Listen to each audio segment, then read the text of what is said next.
بسم اللہ الرحمن الرحیم۔ السلام علیکم ورحمۃ اللہ وبرکاتہ۔ ایک مسلمان بادشاہ کی ذہانت اور جنگی حکمت عملی کا ایک واقعہ امام ابن جوزی رحمہ اللہ نے اپنی کتاب الاذکیہ میں ذکر کیا ہے۔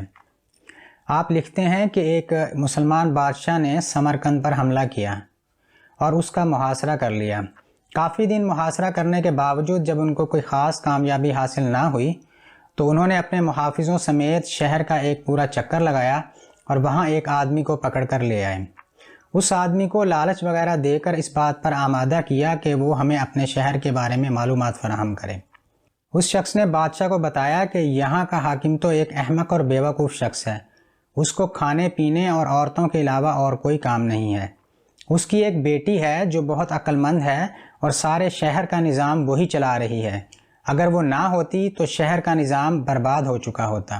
مسلمان حکمران نے یہ سنا تو بہت سے تحفے تحائف دے کر اس شخص کو اس لڑکی کے پاس بھیجا اور اسے کہا کہ اس لڑکی کو میری طرف سے کہنا کہ میں ملک عرب سے تمہاری عقل مندی کے چرچے سن کر آیا ہوں، میں چاہتا ہوں کہ تم سے نکاح کروں اور تم سے میرا ایک بیٹا ہو جو عرب و عجم کا حاکم بنے۔ اسے کہنا کہ مجھے دولت کا کوئی لالچ نہیں ہے، کیونکہ میرے پاس 4000 تابوت سونے سے بھرے ہوئے ہیں۔ میں یہ چاہتا ہوں کہ وہ تابوت تمہارے پاس بھجوا دوں اور آگے چین چلا جاؤں۔ اگر میں واپس آ گیا تو تم سے نکاح کر لوں گا اور اگر نہ آیا تو وہ مال تمہارا ہوگا۔ اس لڑکی کو جب یہ پیغام ملا تو اس نے جواب بھیجا کہ مجھے یہ منظور ہے، تم مال کے تابوت میرے پاس بھیج دو۔ مسلمان حکمران نے 4000 تابوت شہر کی طرف روانہ کر دیے اور ہر تابوت میں 2 سپاہیوں کو بند کر دیا اور گھنٹیاں دے دیں کہ جب گھنٹیوں کی آواز سنو تو تابوتوں سے باہر نکل آنا۔ جب تابوت شہر میں داخل ہو گئے تو گھنٹی بجائی گئی تو تمام مجاہدین تابوتوں سے باہر نکل آئے اور انہوں نے شہر کے دروازوں پر قبضہ کر لیا۔ اس طرح پورا کا پورا لشکر شہر میں داخل ہو گیا اور اسے فتح کر لیا۔ اسی طرح کا ایک واقعہ اسکندر کے متعلق بھی لکھا ہے۔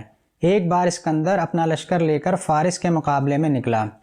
جب دونوں لشکر آمنے سامنے ہو گئے تو اسکندر نے اعلان کروایا کہ اے اہل فارس، ہم نے اپنا وعدہ پورا کر دیا، اب تم میں سے جو اپنا وعدہ پورا کرنا چاہے کر لے۔ یہ سن کر سارا لشکر ایک دوسرے کو شک کی نگاہ سے دیکھنے لگا اور ان میں پھوٹ پڑ گئی۔ مسلمان حکمرانوں کی بہادری اور ذہانت کے بے شمار ایسے واقعات ہیں جن سے ہماری تاریخ بھری ہوئی ہے۔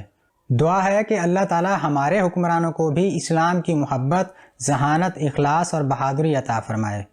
السلام علیکم ورحمۃ اللہ وبرکاتہ۔